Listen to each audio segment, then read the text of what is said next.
Hello everyone, and welcome back to the Hammered Corner. In today's video, we have the 7th episode of my Coin Collector Chronicles, talking to well-known collectors about their coins and experiences whilst collecting. So, without further ado, please enjoy today's episode with Peter Zheng. My name is Peter Zheng. I am 18 years old. I'm from Toronto, Canada, and I'm a passionate collector and dealer of gold coins. So I'm originally from China. I came to Canada when I was 2, and I go to the University of Toronto schools, and I plan on going to UChicago next year to study business. I guess besides coins, some other hobbies may include gaming, basketball, and fashion, I guess. So yeah, that's a little bit about me. Oh, fantastic. It's lovely to have you on the channel today, Peter. And how and when did you get into collecting coins? So I think I started casually collecting coins when I was 6. So my mom really wanted me to have a hobby, so she got me this album, right? This coin collecting album from I think ordered off Amazon. And before I first started off getting into collecting the special quarters. So in Canada we have these commemorative quarters. I think it's the same in England as well, right? We have the quarters commemorating, for example, the Olympics or the 200th anniversary of the the 200th anniversary of the founding of Canada, for example. Mm-hmm. So I remember getting them in change from like restaurants from when I spent my money in the vending machine. They were like, had these special designs. Sometimes they were very colorful. And as a kid, I was really into that. So yeah, that was kind of how I got off collecting as first. I come to find out those were like kind of some like, not really old stuff, more modern, just commemorative coins, right? But then I would also say how I got into dealing and kind of collecting the older stuff, or like the more numismatic material was, I think it was in 2015, we were passing by an auction house after one of my math lessons. So that was my first auction ever, right? What I didn't know was that some auction houses have this thing where you bid for the unit price, but if there's more than one item in the lot, you pay the unit price times the number of items. Okay. So what ended up happening was that I wanted this like 1970 or 1965 to 1970 like Canadian coin mint set, right? And then there was 6 of them in the lots, and then the bidding was only up to I think $4. So my dad's kind of into coins as well a little bit. He's into like collectible like antiques and stuff, collecting as a whole. So then we were like, oh, it's only $4 for 6 coins. What a great deal! So we just kind of bid on it on a whim, right? But we didn't know that the price was for each of them. So we ended up paying like $4 for 6 of them. And then we were like, oh, what are we going to do with 6? So then I decided to try to resell them on eBay. I ended up throwing them up for auction, and they ended up kind of getting, I think it was like $10 each. And nice. From then on, I was like, oh, I can make a business out of this. Like there's a market for buying and selling coins. And as a coin collector, I kind of, I'm interested in the hobby as well. So I just decided to go from there. And I would say that from then on, I started learning a lot. There's also this guy at the auction who kind of told me a bit, like kind of helped me out with like kind of learning the stuff, what to go for, what not to go for. And then it all started from there. So I would say, yeah, from 2015 on, I was a part-time dealer in coins as well. And I know off camera that you said that you collect world coins as well as English. So tell me a bit about that. Do you collect just all sorts of coins, or do you focus on certain areas? Right. So I would collect, say, as a dealer, I do sell coins from all over the world. But for me personally, my own collection, I have focused in certain areas. So I collect ancient coins. I collect European coins, Canadian coins, and my favorite area to collect is Chinese coins as well.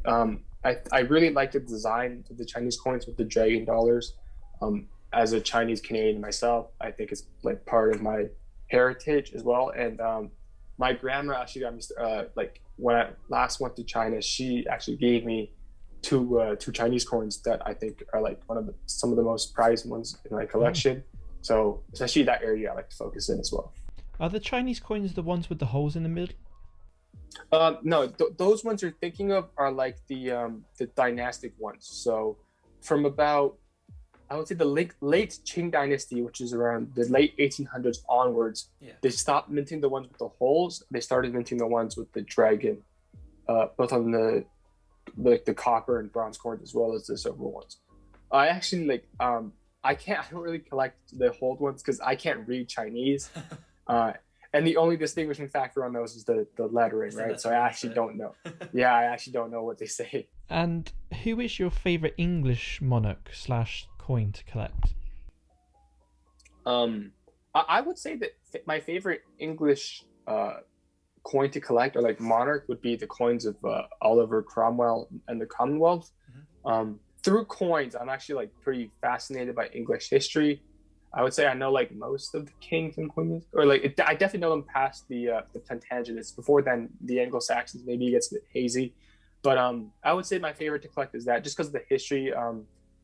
It's like I'm a passionate, like I enjoy learning about history, right? So I think it's really cool that Oliver Cromwell, I think, was the only non-king to like appear on a coin, right? And the period related to like the English Civil War, and kind of both his milled coinage with his portrait on it, as well as like the hammered examples of the Commonwealth coins. I really like the design as well. And I also enjoy the history behind it as well. Some of his medals are really interesting as well. I'm also a big collector of medals, especially European medals and British medals. But the one with him, his portrait on one side, and the other side, the reverse, is like a palm tree, I think. That one I really like the design as well. So I saw on the one of the Facebook groups that you sold a Oliver Cromwell coin. So that one was actually in my collection for about a year. I wanted to refocus the funds.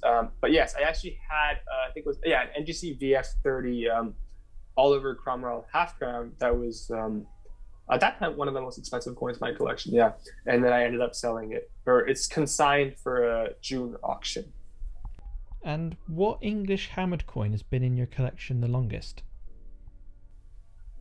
I would say the longest English hammer coin in my collection would be a low condition Philip and Mary shilling. As a dealer, I don't really often keep a lot of the higher end stuff, because I sell to maintain like cash flow and kind of like keep my business running, right? But I also sometimes I do like collecting like maybe more worn, or maybe like a little bit problem examples of like iconic coins. So for example, I had a nicer Philip and Mary shilling. I think it was a 1554 example with clear portraits, clear side. It was like an excellent coin. And I sold that one pretty fast, but I really liked having an example of that. So I had a silver, a lesser, more worn out example of a Philip and Mary shilling. In terms of maybe I'm not sure if this counts, but a non-silver, like a hammer coin would be like a 1588 Jeton, celebrating the sinking of the Spanish Armada. Oh yeah. The one with the Protestant family like praying, and the other side is a reverse of a ship like breaking. I've had that one the longest, ever since I think reading about that silver example in I think it was a Coinweek article. I really liked the depiction of the history behind it, so I went out and bought a copper example of the same coin, and it's been in my collection for a while as well. And what's it like being a Canadian and buying and selling English coins? Do you buy a lot of your stock from auction houses over by you, or do you buy them from England, get them shipped over, and then send them back to England? Or yeah, I would say there's a lot of good things and bad things about being Canadian and selling a lot of English coins to people in England. So I buy from all over the place. It's worldwide, auctions from England, local auctions, the US auctions as well. And sometimes I can get a really good deal. I would say that in terms of like maybe all of the auctions on Numismatics, the auctions on like the aggregate sites, right? It's harder to find good deals, but local auctions or local private deals, it's sometimes you can get really good English coins. So, for example, through one of the auction houses, I got a Shrewsbury, like a full pound, in really poor condition, for really like a really, really good price, and I ended up selling it to England. That same auction had a really nice, I think it was EF, James the First shilling with the plume over the shield. So it was a rare type, right?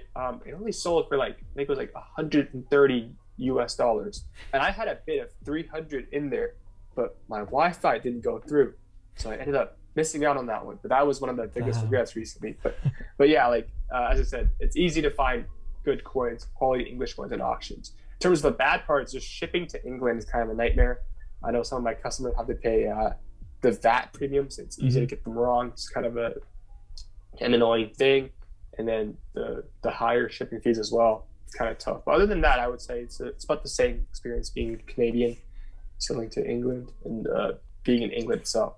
But I also wish I could go to the English coin shows, right? Like we have them in Canada, but it's mostly Canadian coins. Have you ever been to an English coin show, or ever been to the UK to look at some coins? No, I haven't. I haven't had the chance to visit the UK personally, but I think it's definitely on my bucket list. It's like my number one travel spot in terms of I've read like English history, so checking out like all the historical sites, the castles, the British Museum, and I also want to go metal detecting. I'm in the Facebook groups. I see every day there's people finding like gold. They're finding like so much amazing stuff. So I feel like that'd be like a really interesting experience. And do you have a favorite memory of coin collecting? Yeah, actually. So we were at a local auction, and then they usually have like pretty nice Canadian and ancient stuff that I bought from that I've done business with a lot of times.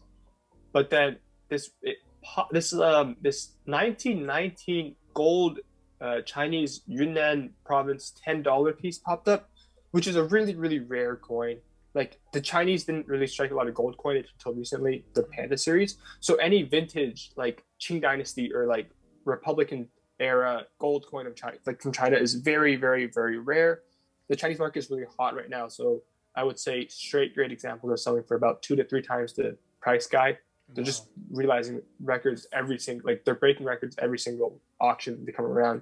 So obviously I had to try to like compete for their coin, right? And then when I get to the site, I noticed my first thought was like, oh shoot, because I see another one of the dealers in Chinese coins like at the auction as well, and then this other guy at the auction as well. So I was like, oh shoot, well I'm not gonna get this. But then it was like they started texting me. They're like, oh, I'm guessing you're after this particular coin as well. I'm like, oh yeah. And they're like, how about instead of like competing, we just like go like together, like we just like we're all dealers here, so instead of like raising the price on each other over and over and over again, why don't we just like split it 3 ways? And we're like, oh, we were all agreed on that. Honestly, we like unfortunately we didn't get the coin in the end. We were outbid by an auction on live auctioneer. So it was actually the auction before this auction house decided to list their catalog on like aggregate sites, especially live auctioneers, which draws a lot of collectors. Like the websites for like Asian antiques, right? So it draws a lot of collectors from Asia, collectors like of Asian antiques and artifacts. And I'm assuming that's why we lost. But it was just a cool thing to kind of figure out, like, kind of become closer with some dealers and then kind of realize that we can work together. It's pretty cool. It was nice that you guys sort of came together and sort of thought outside the box kind of thing. Yeah, and I still talk to these guys. Like, I would say they're still one of the guys is one of my like closest dealer friends, because he also collects Chinese coins. He's also Chinese himself. It's just a special bond, and then we talk all the time.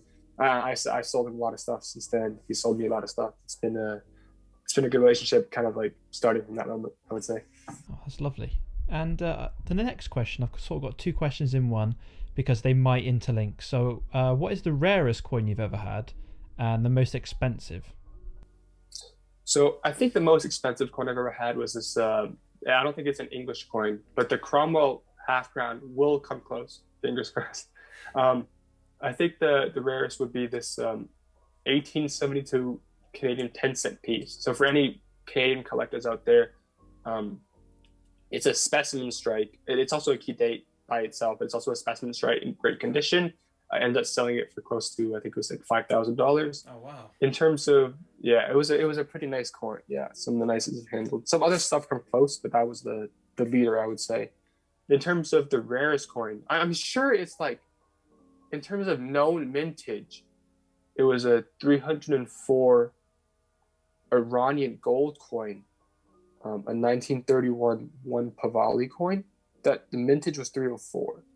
But I honestly think like it's got to be one of the metals. I actually don't know the mintage figures, but I'm sure it's like one of the metals I have from like an obscure battle or like an obscure like celebration or something. It's got to be really rare, because I don't imagine they minted hundreds of these medals, right?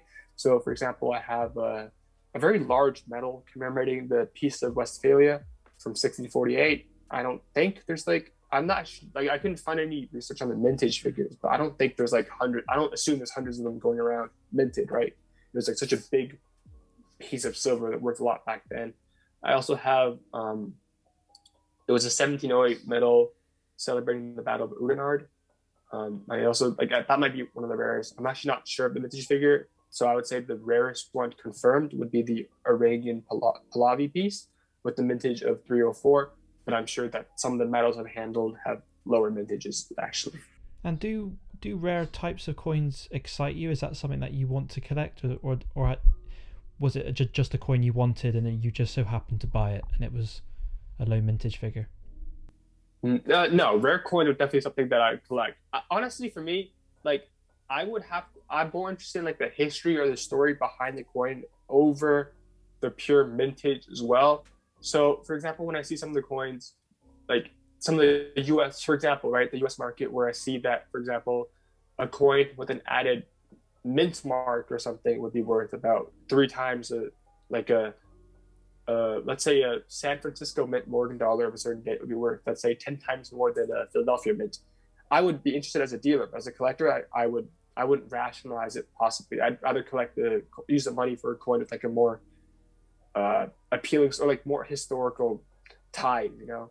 So I would say that like if I had all the money in the world, I'd probably collect just like gold coins, like rare ancient coins. Gold. I would put together a collection of, let's say, gold REI from Rome, like 12 emperors, or like maybe more gold English coins, gold nobles, the gold angels, probably like the Cromwell gold coins. But I would say as a whole, I would say, yeah, like generally rare coins do interest me. And if you had to stop collecting all coins and only collect one type, be it Canadian, English, Chinese, which one coin type would you continue to collect, do you think? I would say actually I would collect English, I would say, because there's so much variety and I'm really passionate, like I said, about English history.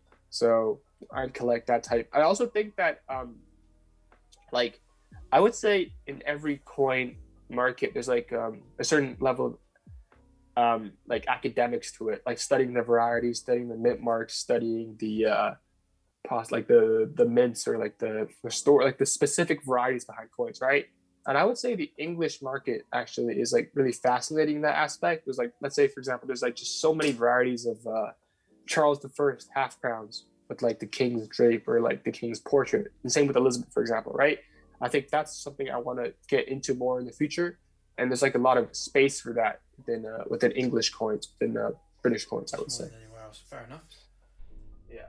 And finally, what advice would you give to a newbie who may be watching this video, who wants to start collecting hammered coins or English coins or any sort of coins? What advice would you have for them?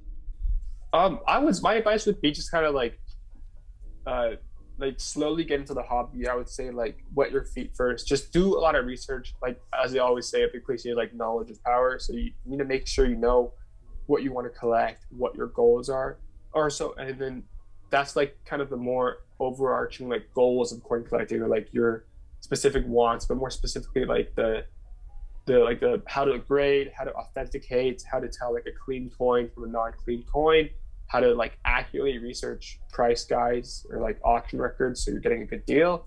I would say as long as you know that, then you will have an enjoyable time within the hobby, I would say.